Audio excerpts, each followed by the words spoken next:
భారతదేశంలో అత్యంత శక్తివంతమైన ప్రభావవంతమైన సామాజిక సంస్కరణ ఉద్యమాన్ని ప్రారంభించిన గొప్ప ఆధ్యాత్మిక గురువులలో గురువు ఒకరు శ్రీ నారాయణ గురు.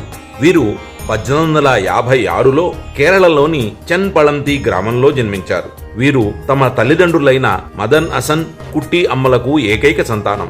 నారాయణ గురువు ఒక సాధువు, కవి, పండితుడు, అద్వైతికుడు, రచయిత, దార్శనికుడు. భారతదేశంలో సాంస్కృతిక పునరుజ్జీవానికి పూర్వగామి. ఆయన సంస్కరణ ఉద్యమం అనేక విధాలుగా ప్రత్యేకమైనది.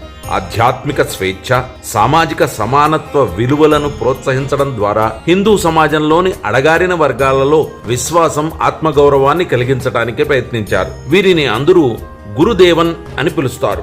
నారాయణ గురువులు మలయాళం, తమిళం, సంస్కృత భాషలలో విద్యను అభ్యసించారు. తల్లిదండ్రులు మరణించిన వెంటనే ఆయన ఆధ్యాత్మిక సాధన కోసం ఇంటిని విడిచిపెట్టారు.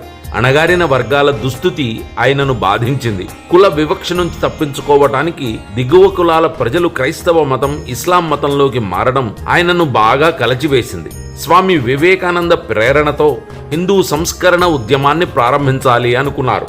అందుకోసం శ్రీ నారాయణ గురు తన ప్రణాళికలో నిమ్న కులాల వారిలో ఆత్మగౌరవాన్ని పెంపొందించడానికి నైతిక, మతపరమైన అంశాలను తీసుకుని వచ్చారు. 1888 నుంచి 1904 వరకు నారాయణ గురు ఎక్కువగా అరువిరుపురంలోనే బస చేశారు. అక్కడి నుండి ఆయన కేరళలోని దాదాపు ప్రతి ఊరు, అప్పటి మద్రాస్ రాష్ట్రంలోని ప్రతి గ్రామానికి కాలినడకన నడిచి తన సమానత్వ సందేశాన్ని వ్యాప్తి చేశారు. ఆ తర్వాత 1904లో నారాయణ గురు ఆధ్యాత్మిక సాధన కొనసాగించడానికి శివగిరిలో స్థిరపడ్డారు. ఆయన ప్రధాన ప్రేరణ మతపరమైనదే అయినప్పటికీ కుల నిర్మూలన, మూఢనమ్మకాలు, జంతుబలి నిషేధం వంటి సాధారణ సమస్యల కోసం ఆయన ప్రచారం చేశారు.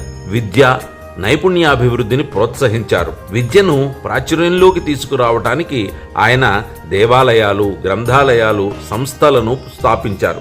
ఒకే కులం, ఒకే మతం, ఒకే దేవుడు అనే నినాదంతో ఎవరి పట్ల ద్వేషభావం లేకుండా కేవలం సమాజ అభివృద్ధినే వారు కాంక్షించారు. శ్రీ నారాయణ గురు రంగప్రవేశం చేసిన తర్వాత నిమ్న కులాల వారు క్రైస్తవ మతంలోకి మారటం దాదాపు ఆగిపోయింది. ప్రస్తుత కాలంలో కేరళను సామాజిక సమానత్వ లక్షణాలు కలిగిన రాష్ట్రంగా చూడటం నారాయణ గురు దార్శనికత ఫలితంగానే జరిగింది. ఆయన మొత్తం కేరళ సామాజిక వ్యవస్థను మార్చివేశారు. తమిళనాడులో ఈవి రామస్వామి నాయకర్ చేసినట్లుగా ఎటువంటి సామాజిక అసంతృప్తిని కలిగించకుండా నారాయణ గురు తన కార్యాన్ని సాధించారు.